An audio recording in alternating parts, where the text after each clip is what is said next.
O Senhor esteja convosco. Proclamação do Evangelho de Jesus Cristo, segundo Lucas. Naquele tempo, o tetrarca Herodes ouviu falar de tudo o que estava acontecendo e ficou perplexo, porque alguns diziam que João Batista tinha ressuscitado dos mortos. Outros diziam que Elias tinha aparecido, outros ainda que um dos antigos profetas tinha ressuscitado. Então Herodes disse: eu mandei degolar João. Quem é esse homem sobre quem ouço falar essas coisas? E procurava ver Jesus. Palavra da salvação.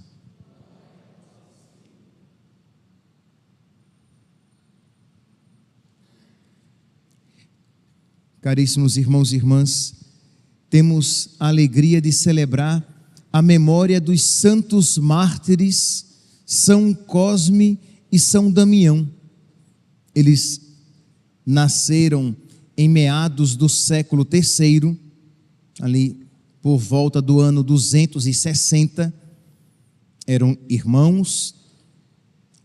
Uma tradição diz que eram irmãos gêmeos e eram médicos. E eles tinham como objetivo, eram cristãos, e tinham como objetivo fazer da sua profissão uma ocasião para testemunhar a sua fé em Cristo e a sua fé, a sua esperança nas realidades vindouras, na recompensa vindoura. Quando nós ouvimos a primeira leitura de hoje, retirada do livro do Eclesiastes, nós vemos que esta fé na recompensa, na retribuição vindoura, está ausente.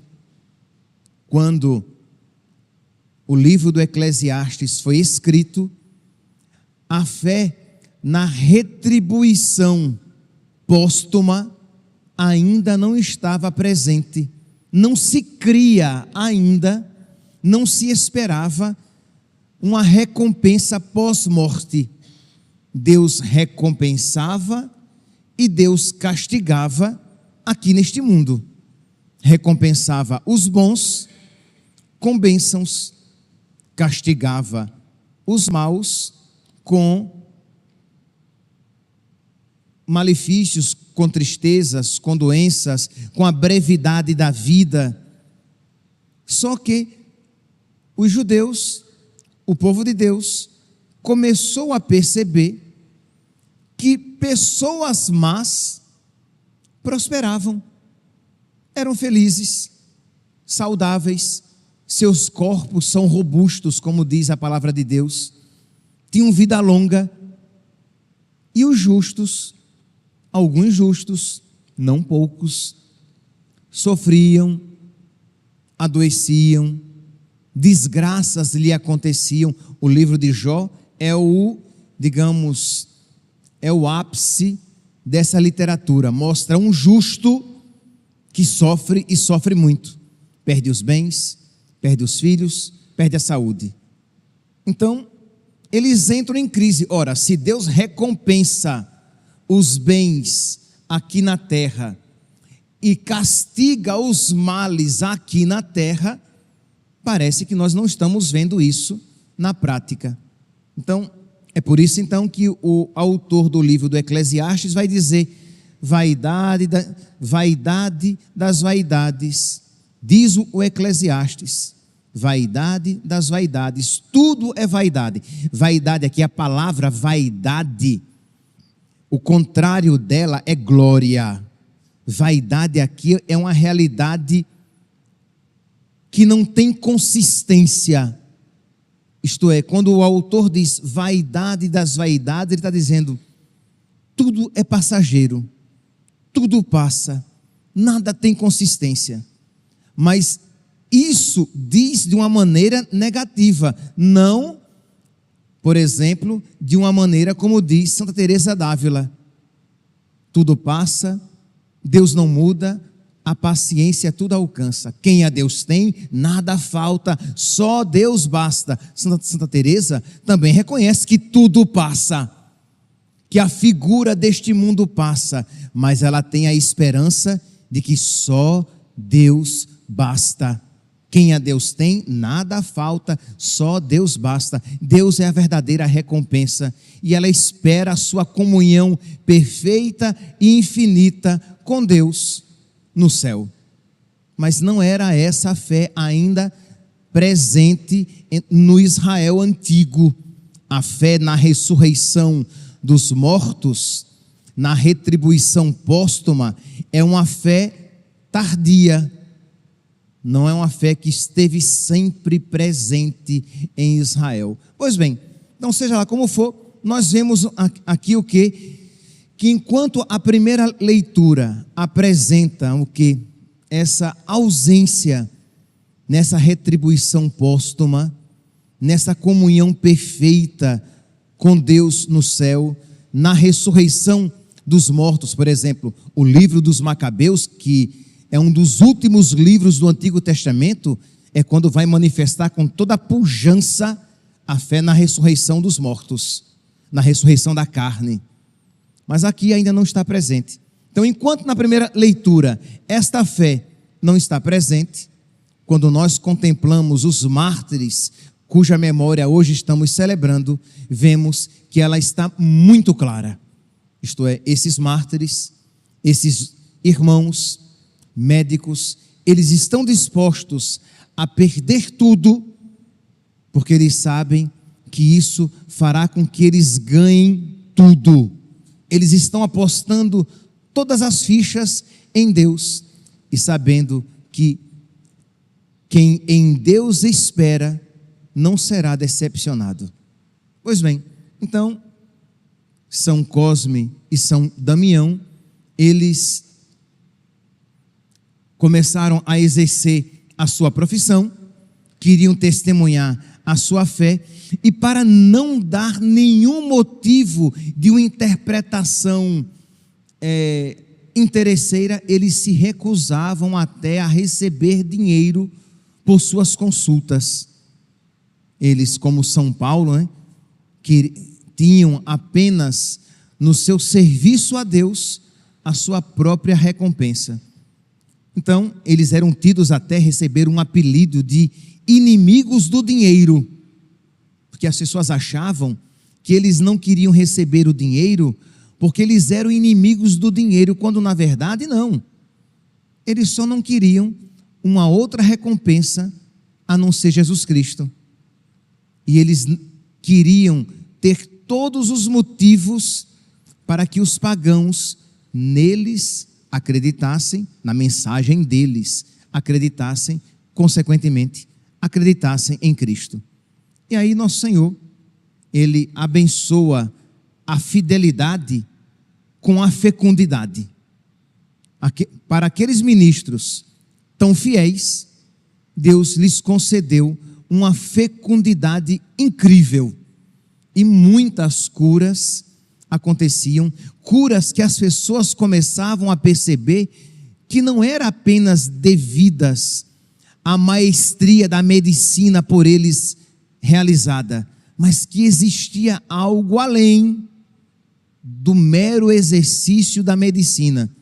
Eles são os padroeiros, dos médicos, dos profissionais da área da saúde, dos farmacêuticos, das faculdades de medicina.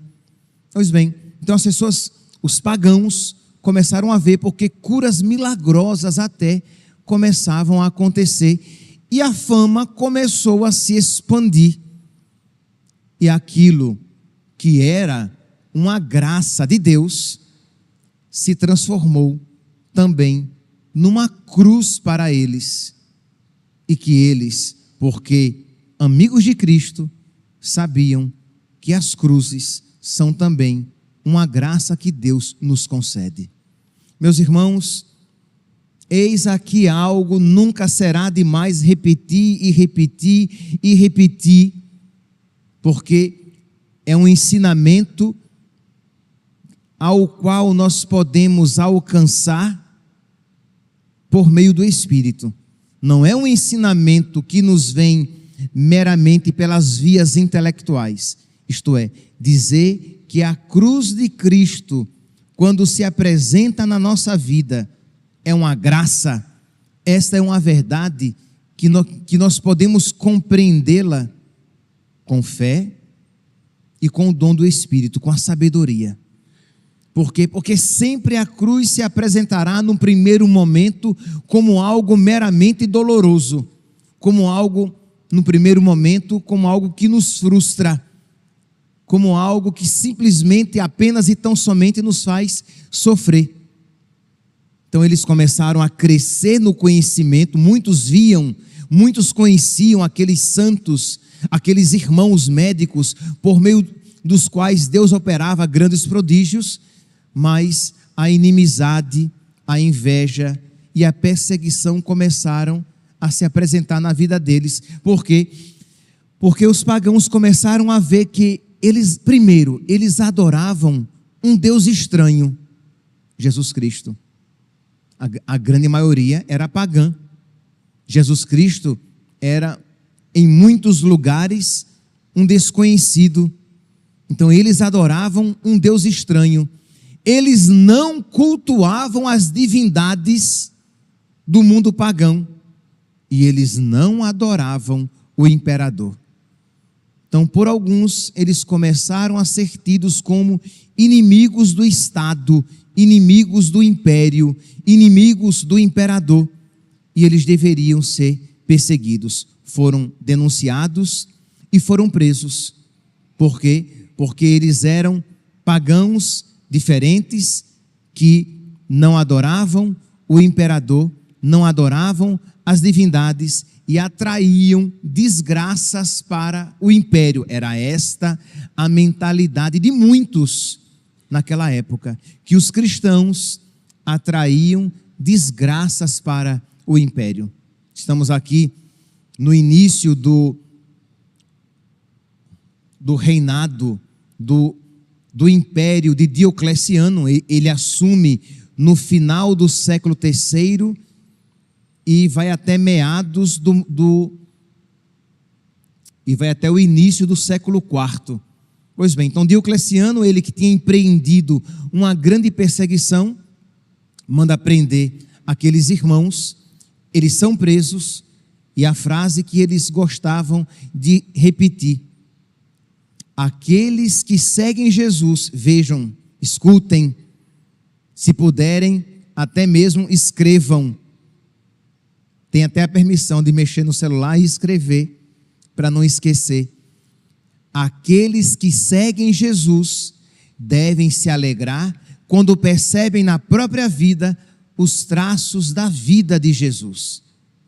Aqueles que seguem Jesus devem se alegrar quando percebem na própria vida traços da vida de Jesus. Eles começaram a perceber que eles, perseguidos e maltratados, de alguma maneira, eles completavam na própria vida o que faltava na sua vida da paixão de Cristo, que também foi perseguido e maltratado. Percebe aqui, meus irmãos, eles tinham comunhão com nosso Senhor na alegria e na tristeza, na saúde e na doença, todos os dias da sua vida. Quantas vezes nós queremos ter comunhão com nosso Senhor apenas na alegria, apenas na saúde, apenas na glória, e quando a cruz se manifesta, nós nos revoltamos. Aqueles que seguem Jesus devem se alegrar quando percebem na própria vida traços da vida de Jesus. Então, o que é que eles estão dizendo? Que quando a cruz se manifesta na nossa vida, nós devemos nos alegrar com a honra de sermos presenteados com a cruz de Cristo. Precisamos, meus irmãos, do Espírito Santo. Numa sociedade, num ocidente que procura a prosperidade, que procura a Deus para obter simplesmente a cura, pagar as suas dívidas, ter uma vida mais confortável, ter uma vida sem problemas. Compreender que na cruz de Cristo, na comunhão com a cruz de Cristo, existe uma alegria, porque nós estamos comungando, nós estamos tendo uma comunhão profunda com aquele a quem amamos e a quem queremos amar cada vez mais. Pedi, meus irmãos, nesta celebração de São Cosme e Damião, esta graça de uma comunhão cada vez mais profunda com nosso Senhor.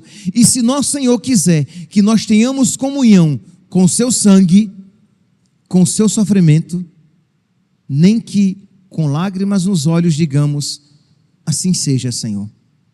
E aí você pode dizer com toda sinceridade, Senhor, não me é agradável, mas eu sei, Senhor, que é para o meu bem. Não me é agradável, Senhor, os meus sentidos se contorcem e até tem um quê de revolta, mas eu na fé digo, faça-se. Porque eu creio, Senhor, que isso redundará num bem para mim, num bem para os meus e para a glória do teu nome. E não foi diferente na vida de São Cosme e Damião. Diz que eles foram presos, foram flagelados durante alguns meses, né, para que eles renegassem, para que eles apostatassem, para que eles abandonassem o Cristo, já que eles eram muito conhecidos. Então era muito mais interessante para o imperador que eles abjurassem a sua fé em Cristo e aceitassem os deuses pagãos e o imperador, do que se eles fossem mortos. Mas eles estavam muito firmes em Cristo, e não seria uma tribulação que iria afastá-los de Cristo. Eles estavam, olha aqui, é uma indireta para mim e para vocês. Eles estavam muito firmes em Cristo, e não seriam prazeres mundanos que iriam atraí-los, que iriam afastá-los de Cristo. Eles não deixariam Cristo nem pelos temores, e eles não deixariam Cristo nem pelos favores. Eles não deixariam Cristo, nem se fossem flagelados, por medo dos flagelos, abandonariam Cristo. Não. E eles também não abandonariam Cristo, atraídos pelas promessas de benesses, de facilidades. Nem temores, nem favores. Somente Jesus Cristo eles desejavam. Meus santos, isto é divino, isto é sobrenatural. Então nós precisamos pedir a nosso Senhor, e cada um no seu estado de vida, e não espere ser tentado a renegar Cristo, dizendo eu renuncio Cristo e aceito, sei lá, qualquer outra divindade. Você será tentado a abandonar Cristo nas pequenas coisas, no seu fervor, na sua generosidade, na sua fidelidade às pequenas práticas feitas por amor a Ele, na sua decisão de suportar os sofrimentos, os pequenos sofrimentos da sua vida por amor a Ele.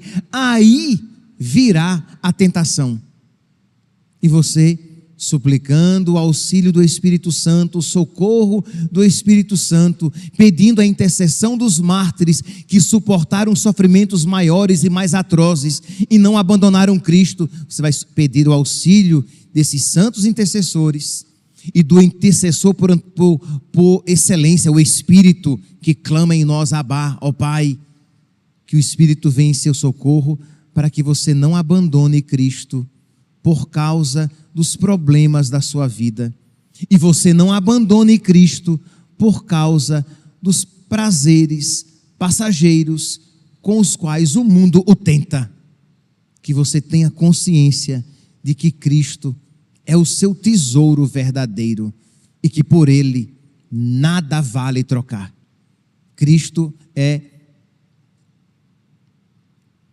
precioso, Cristo é de um valor sublime. Quem a Deus tem, nada falta, só Deus basta. Pois bem, então eles foram flagelados,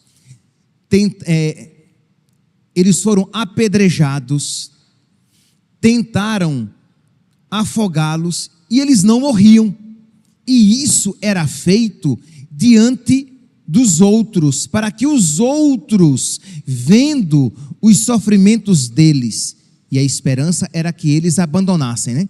Os outros vendo os sofrimentos deles, e eles abandonassem Cristo, os outros também, com medo, não quisessem seguir um caminho semelhante. Mas o que é que aconteceu? Primeiro, a perseverança de São Cosme e Damião, que mesmo flagelados, mesmo lapidados, né, apedrejados, mesmo tentando afogá-los, eles não renunciavam a Cristo. Isso despertou um fervor naqueles que viam aquilo. O sangue dos mártires é semente dos cristãos.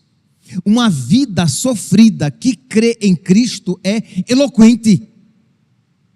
Toda vida que crê em Cristo tem uma eloquência, mas estamos de acordo que uma pessoa que não sofre, uma pessoa que está tranquila, uma pessoa que está em paz e ela crê em Cristo é uma coisa, e uma pessoa que tem tudo para não crer e crê, isso diz, opa, como é que essa pessoa que sofre tanto, mas no fundo do coração dela existe uma paz, como é que essa pessoa tem tudo para ser uma pessoa triste, acabrunhada, desanimada, rancorosa, e ela vive com a alegria da sua comunhão com Deus e da esperança da recompensa póstuma que lhe será concedida depois que ela terminar esses anos aqui na terra. Isso é eloquente. Então nós precisamos, meus santos, saber que nós, com os sofrimentos que Deus permite na nossa vida, nós poderemos ser pedra de tropeço ou seremos um trampolim para Deus, para tantas pessoas. Que aquele sofrimento vivido com fé não será apenas causa de santificação para nós, mas será fonte de graças para tantas pessoas, como foi aqui no caso dos santos mártires, irmãos Cosme e Damião, que são santos católicos, tá? Tá óbvio, né? Que São Cosme e Damião não tem nada a ver com as outras religiões por aí, com as entidades de religiões, algumas de matriz africana. Não há, eles podem usar o nome que eles quiserem e podem representá-los como quiserem. São santos católicos, estão até no cânon romano, na primeira oração eucarística. Foram santos dos primeiros séculos dos cristãos. E em 303, eles são decapitados. Eles literalmente perdem a cabeça por causa de Cristo. Derramaram seu sangue por causa de nosso Senhor. E aí, o testemunho, a fecundidade agora, depois de morto, foi centuplicada, porque eles continuaram a curar mesmo depois de mortos, porque as pessoas iam ao túmulo deles e eram curadas. E nosso Senhor, naquele mundo pagão, se utilizou disso para testemunhar a veracidade do ensinamento daqueles homens. Deus não abandona os seus. Deus está conosco na alegria e na tristeza, na saúde e na doença. Deus estava com eles quando eles, vivos, de alguma maneira manifestavam a glória de Deus. Deus estava com eles quando eles, no sofrimento, testemunhavam Deus, e Deus continuou com eles, com suas almas acolhidas no céu e até por meio das suas relíquias sepultadas na terra, de modo que quando as pessoas iam ao sepulcro eram curadas. E aí o culto aos santos mártires, irmãos médicos, se expandiu. Quando em meados do século VI, Justiniano, o imperador, que também foi curado de uma doença, mandou construir uma grande igreja em Constantinopla, e aí isso começou a se multiplicar, né? Posteriormente, em toda a Europa, na França, em Portugal, na Espanha, na Itália, nós temos centenas de igrejas dedicadas a estes santos mártires, irmãos e médicos, a quem hoje estamos celebrando. Peçamos, meus santos, peçamos por intercessão deles, que nós também tenhamos esta firmeza, esta ligação com o nosso Senhor, que nós, confiando na graça de Cristo, digamos: Senhor, eu estou contigo na alegria e na tristeza, na saúde e na doença, todos os dias da minha vida. É um matrimônio, Senhor, é um matrimônio espiritual. Eu estou contigo. Quer o Senhor queira se utilizar da minha vida, concedendo-me graças gozosas neste mundo, quer o Senhor queira se utilizar da minha vida, concedendo-me graças dolorosas nesta vida, mas tu serás glorificado no meu corpo, seja pela minha vida, seja pela minha morte, já dizia São Paulo. Tu serás glorificado. São Paulo que dizia, lá em 1 Coríntios, capítulo 15, versículo 19, meus santinhos, ele não disse, mas ele diria: se vocês colocam a sua fé em Deus, a sua esperança em Deus apenas para este mundo, vocês são os mais dignos de pena. A nossa esperança está em nosso Senhor para a recompensa eterna, não é para este mundo. Por isso que lá em Filipenses, no capítulo 1, versículo 29, ele vai dizer que Deus nos concede a graça de não apenas nele crer, mas também de por ele sofrer. Então peçamos, meus irmãos, esta graça, porque a cruz não é exceção, a cruz não é uma opção, a cruz é a regra. Quem quiser me seguir, renuncie a si mesmo, tome a sua cruz e me siga. Então peçamos por intercessão desses santos mártires a graça de sofrer com fé, para que o nosso sofrimento tenha muito fruto na nossa vida, dos nossos irmãos, e seja sempre para a maior glória de Deus. Louvado seja nosso Senhor Jesus Cristo, para sempre seja louvado.